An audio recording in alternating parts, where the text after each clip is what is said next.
Are you game? I am.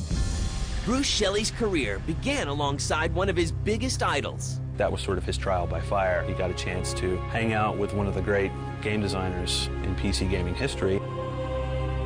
Success followed, yet he followed his heart and left the business he loved. So I was out of the industry, essentially, and no one knew who I was. In a sense, I had no profile. And an old acquaintance lured him back. And I told my wife, I said, I think he's going to start a game company. I said, go for it. An ensemble of talented people pegged their hopes on a challenging game based on history. I suppose it might have been too hard for the casual gamer. But the game earns the devotion of players almost from the start. The first game was one of those ideas that you kind of slap your forehead and go, why the hell didn't anybody else think of this? And the quiet game developer faced his fears. We did push Bruce into the role of the spokesperson, and it was because he was uncomfortable with that role that he's perfect for that role. He impressed others from the beginning. He's not a PS artist, and never has been. He was just a joy to work with. He was almost like my twin brother in a lot of ways. This is the story of the man behind the Age of Empires phenomenon. It's the compelling story of Bruce Shelley.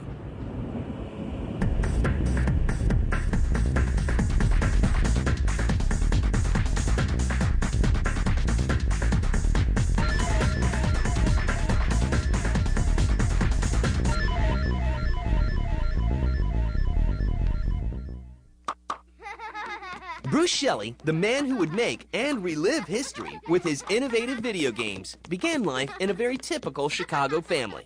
Both my parents were teachers, and my mother was a stay-at-home mom until my middle brother and I were old enough to walk to school on our own. I came out of my childhood really excited about reading and playing games. I remember thinking as a kid that I loved rainy days because all the kids had to do what I wanted to do, which was play games.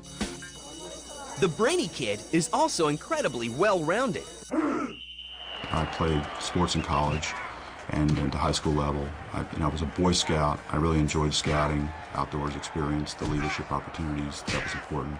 And then college fraternity life. I think by the time I got through those three experiences, I was pretty much who I am today.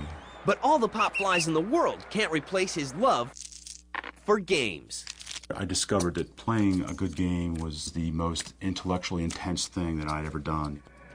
Bruce heads to grad school and hooks up with a couple of buddies who not only share his interests, but will help change the course of his life.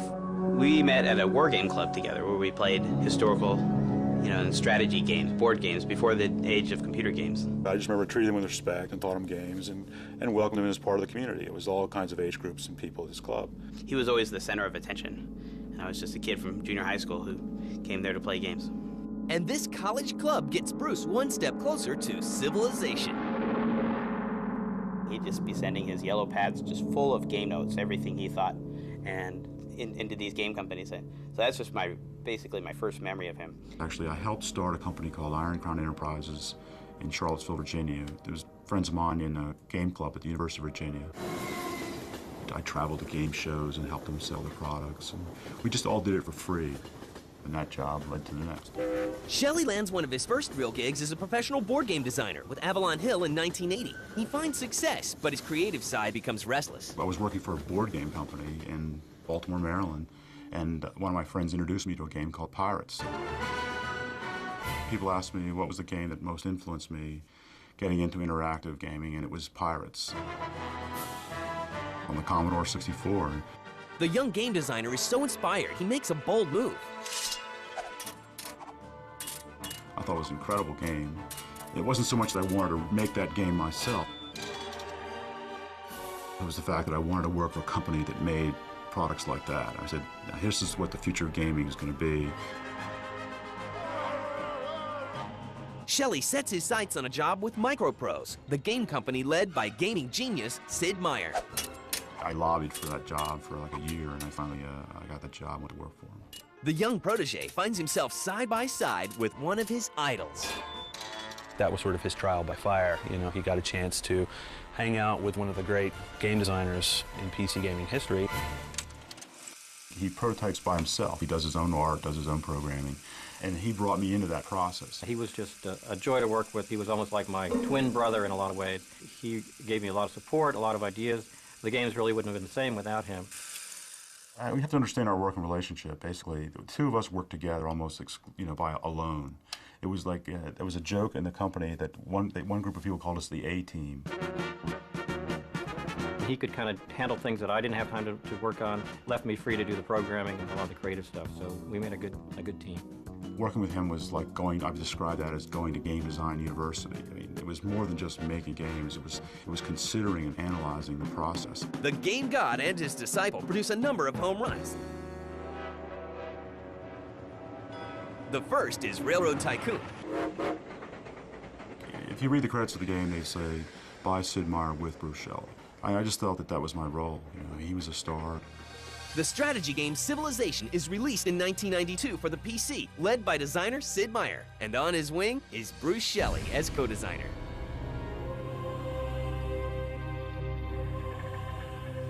In the game, each player is given 6,000 years to turn a wandering tribe into a technologically developed society.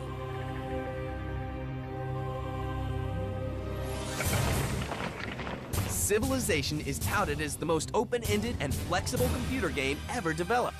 And gaming fans around the world hope this dynamic duo will last forever. He worked with Sid for a while, and in a lot of ways I think was sort of groomed to be his heir or protege. But another side of Bruce's life begins to take priority. My wife was an executive with Citibank, and she made a lot more money than I. Her salary was like 3 times mine, and there was a contraction in the mortgage industry, and she did not want to move back to St. Louis, so she left her job. And we started looking for a new job for her, and it turned out the best opportunity that came for her was in Chicago. And in 1992, Bruce Shelley leaves one first love for another. So we made the decision that I would leave Microprose and go with her to Chicago, and then I would look for something else to do. So he leaves designing behind and tries his hand at writing. I said, I think I could do that. I've written all these 200-page manuals. I think I can write a strategy guide. And the publisher said, this is a great idea. We've never had a real person with game design experience write these books. The game genius finds it hard to hide his intelligence.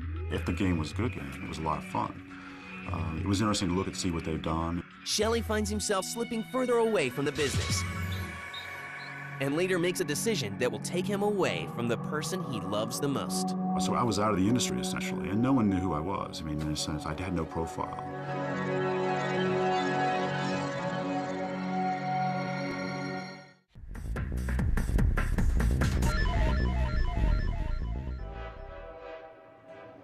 In 1994, Bruce Shelley, the co-creator of such hit games as Railroad Tycoon and Civilization, leaves his key job at Microprose and Sid Meier behind.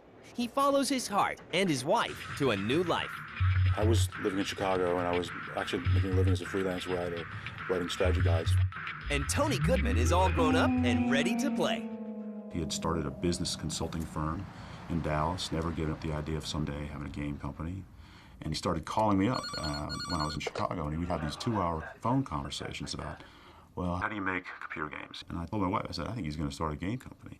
And he did offer me an opportunity. He says, do you want to come and join us? She goes, well, this is crazy, the game business and this kid, who's going to want to start a company? This doesn't make any sense. Well, he knew Tony Goodman when Tony was in junior high. So when Tony got together some people, I said, go for it. But she got on board with it. So in January of 1995, Bruce Shelley accepts Tony Goodman's offer and joins the new company, sliding into the position of senior designer and co-founder. Bruce isn't only half the brain behind launching the company, he also spends time developing a new mythology department. The company name is Ensemble Studios. It's a nod to the way the group makes their games together as one big happy family. We didn't have one Sid Meier. We had half a dozen guys who together brought the skills together that he had in one person. So we had to come up with a way to use 6 people to do what he had done as one person. Joining the cast at Ensemble in Dallas means leaving his wife behind in Chicago, but not for good. I go to Dallas at least once a month.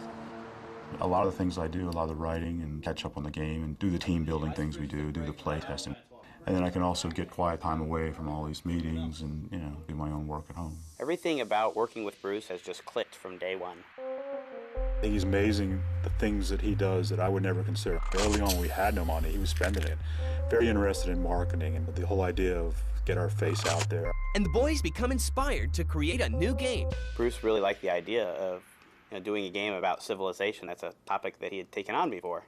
But we wanted to do something in real time, which, as opposed to doing turn-based games. We had examined all the other games in our space, and what were they doing well, what was the bar that they had set, and where were the opportunities they left for us. There was lots of conversations about it. I said, let's show what the history of Greece was about. We had Jason the Argonauts and the Trojan War and things like that. A lot of people thought, well, historical games will never make it. Who's interested in history? If they wanted to learn history, they'd be at school, and things like that.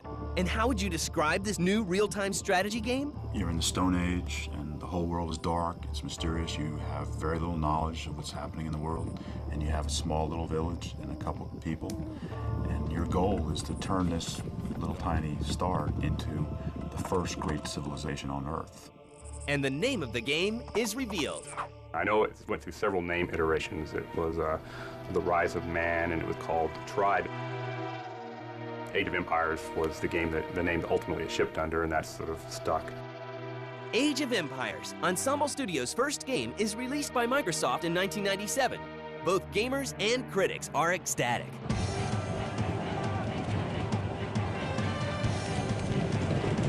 As soon as it went out the door, it just sold and sold. We were real happy.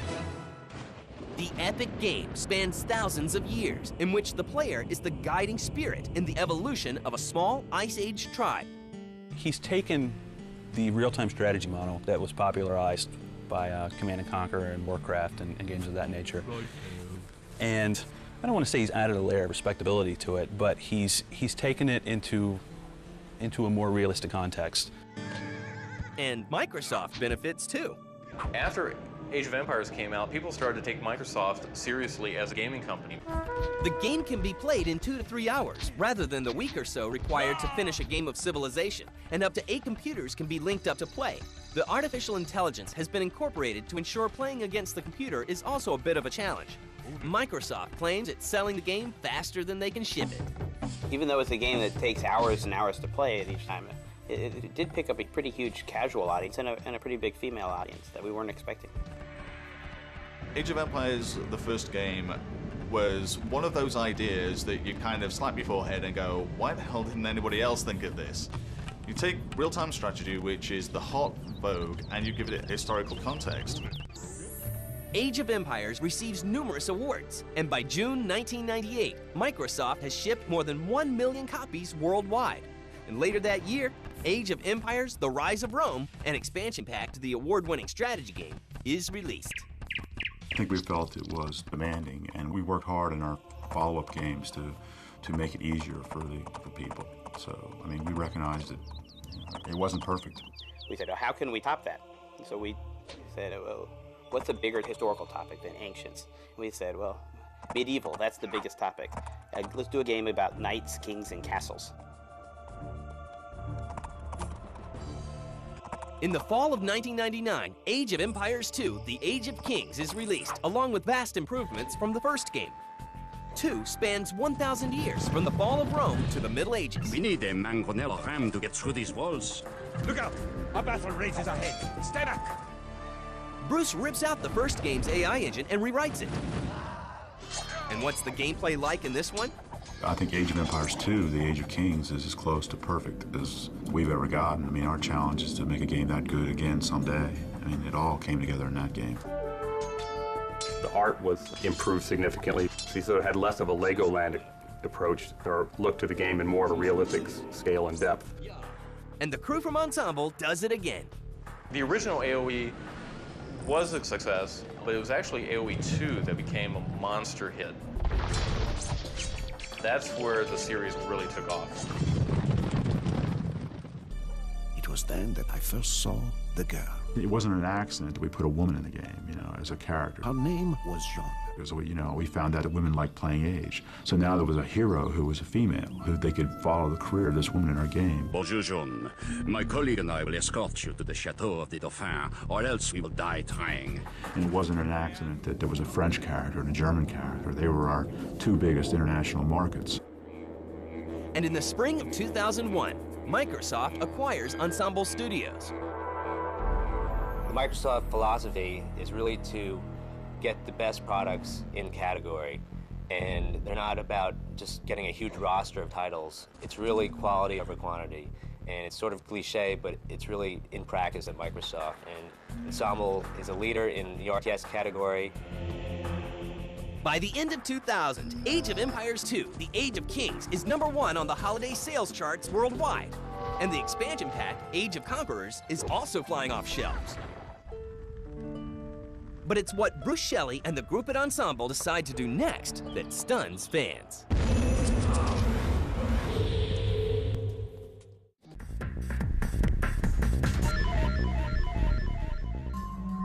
The Age of Empires 2 expansion pack is a massive international hit and an official game of the World Cyber Games.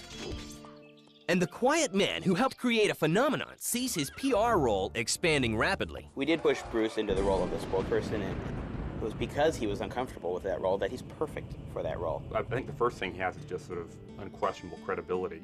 He's extremely popular across the world, and all the subsidiaries from Microsoft are always asking for him to come on the road and demonstrate and show the product for them. It's turned out to be a real asset for the product, for the industry, for Ensemble, and for Microsoft. He's not a BS artist, and never has been. He's a very straightforward individual. He'll tell you what he thinks, and he's tactful about it, but you get the straight boot.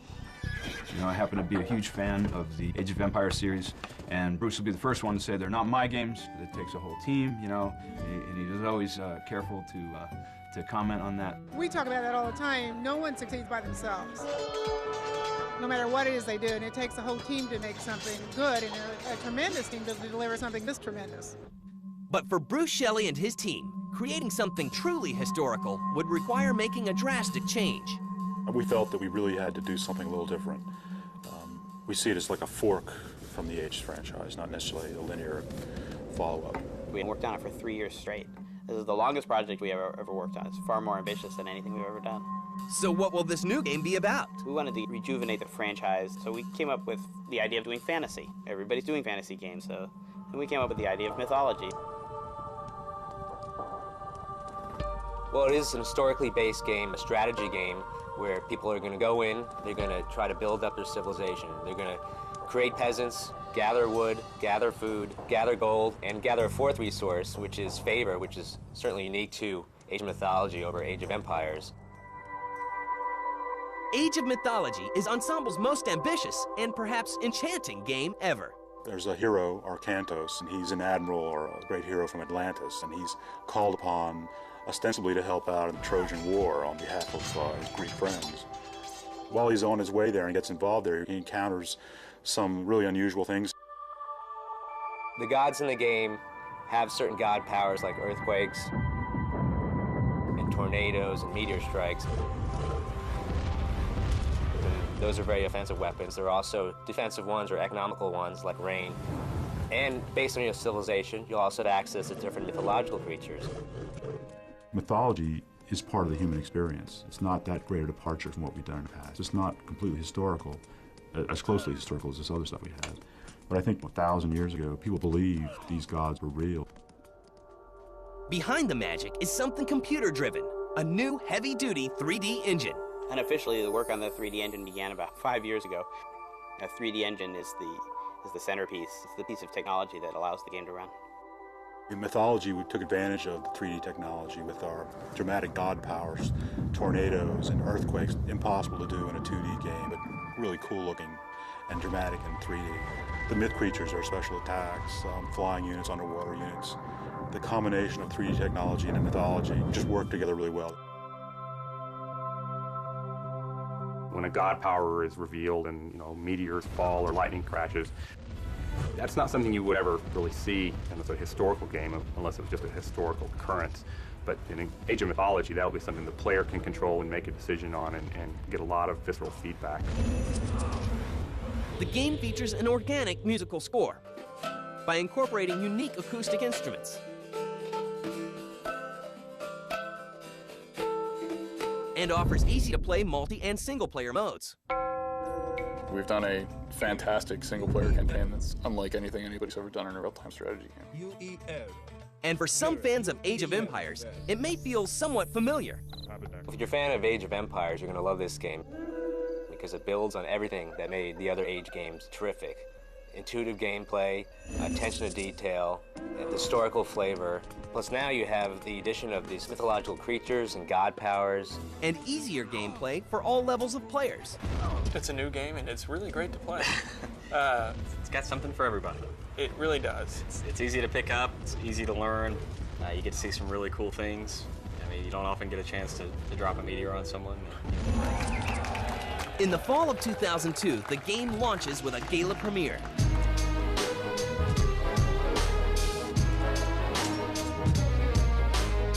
And the woman who was there from the very beginning makes an appearance. Well, I think it's really great. I think everybody worked so hard for this. I think they deserve this celebration. And that, of course, includes Mr. Bruce Shelley. Bruce Shelley is really an incredible person because of the way that he looks at very simple means to deliver more exciting experiences. He approaches games as a gamer. He plays a lot of games, and so he's able to sort of relate to the gamer on a level that I think some game designers can't. Bruce Shelley's the kind of individual who wants to, just wake up every day and say, what can I do today to be the best person for this company? Bruce is your best friend, basically. He's someone who's supportive, who doesn't have a negative thing to say. He commands the respect of his peers, and it has earned it. Bruce accomplished anything that he tries. I've been able to do the kind of thing I've loved to do my whole life, and it's turned into a really good thing.